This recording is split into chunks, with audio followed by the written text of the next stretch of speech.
What if I told you there's a helicopter powerful enough to lift loads normally associated with cargo aircraft, yet precise enough to land on a moving ship in rough seas? And what if that same aircraft, trusted by U.S. Marines for decades, also became one of the most debated machines in modern military aviation? This is the CH-53E Super Stallion, often called the Beast. But here's the real question. How did this massive helicopter become the backbone of Marine Corps heavy lift operations, prove itself across multiple wars, and still spark controversy over cost, maintenance, and risk? Stay with us, because by the end of this documentary, you'll understand not only what the Super Stallion could do, but why its power came with consequences. And if you're interested in serious military aviation analysis, not surface-level specs, make sure to subscribe now.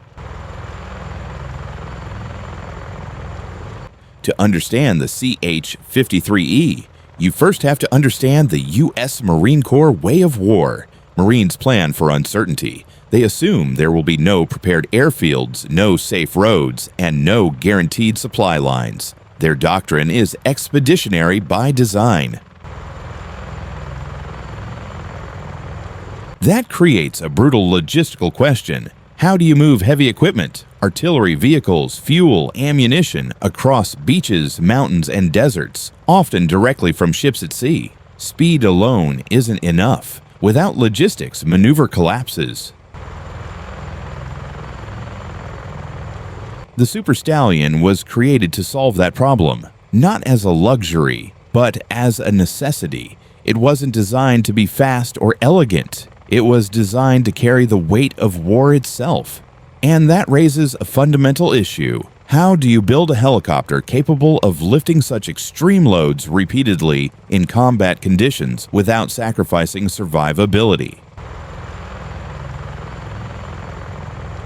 The CH-53E looks less like a sleek aircraft and more like an industrial tool. And that's intentional. Its reinforced airframe, oversized landing gear, and massive rotor system reflect a design philosophy centered on durability, not aesthetics.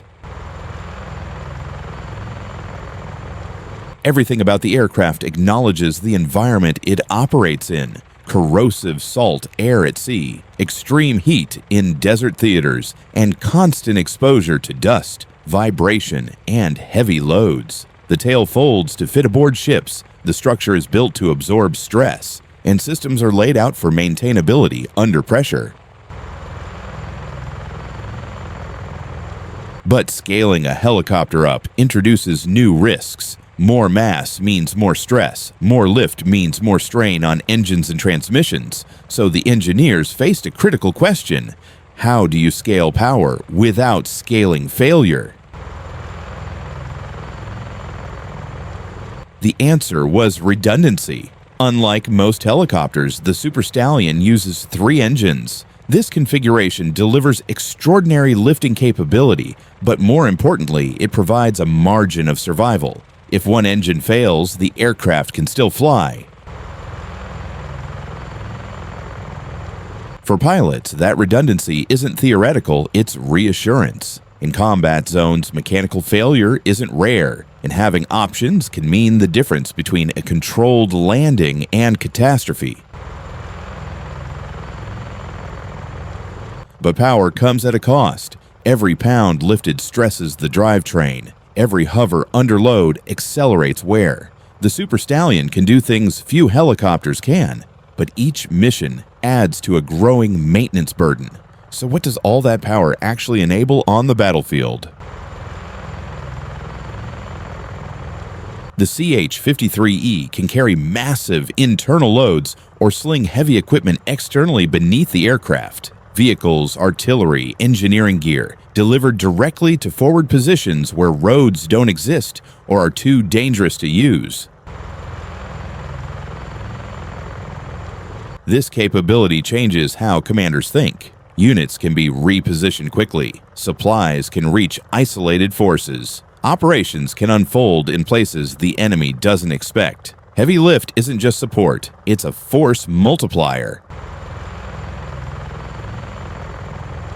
But external loads introduce serious risk. Sling loads can swing, winds can shift, and terrain can tighten margins. Pilots must manage not just the aircraft, but a moving mass beneath it, often in hostile environments. How much risk can crews accept before the mission itself becomes the danger? What truly sets the Super Stallion apart is its ability to operate from ships. Landing a massive helicopter on a moving deck is unforgiving. Space is limited. Timing is critical. Mistakes aren't easily corrected.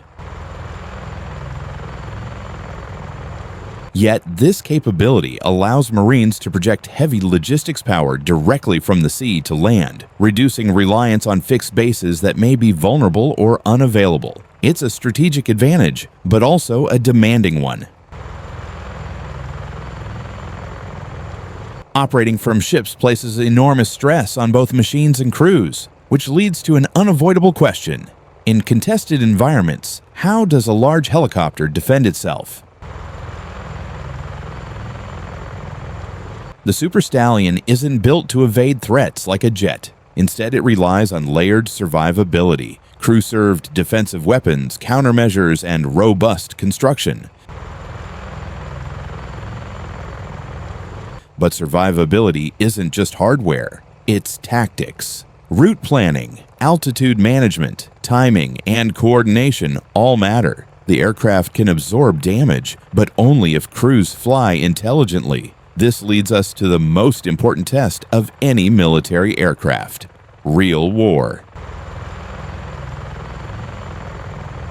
Across multiple conflicts, the Super Stallion proved essential. It operated in extreme heat, heavy dust, and high operational tempo. It moved supplies, supported troops, and enabled missions that would have been impossible otherwise.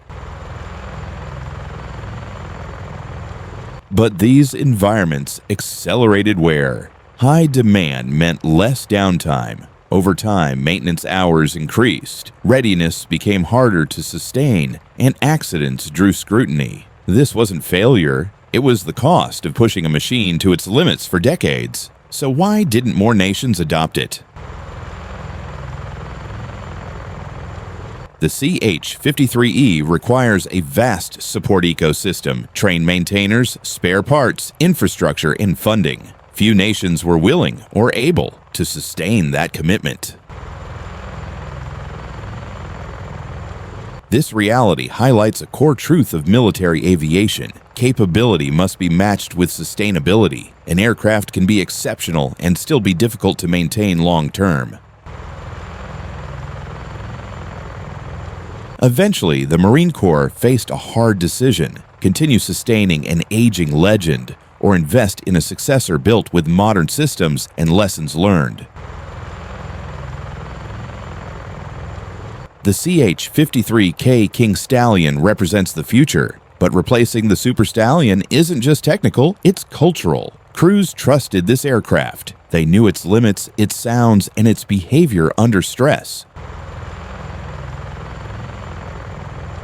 The Super Stallion's legacy isn't just measured in lift capacity or flight hours. It's measured in missions enabled, risks accepted, and lives moved when no alternatives existed. So perhaps the final question isn't whether it was perfect, but whether it was necessary. And when everything depended on moving heavy equipment fast, across impossible terrain, with no second chances, the Super Stallion delivered. If you enjoyed this deep military analysis, subscribe for more documentaries like this, and let us know in the comments. Would you rather trust sleek efficiency or raw proven power when the mission truly matters?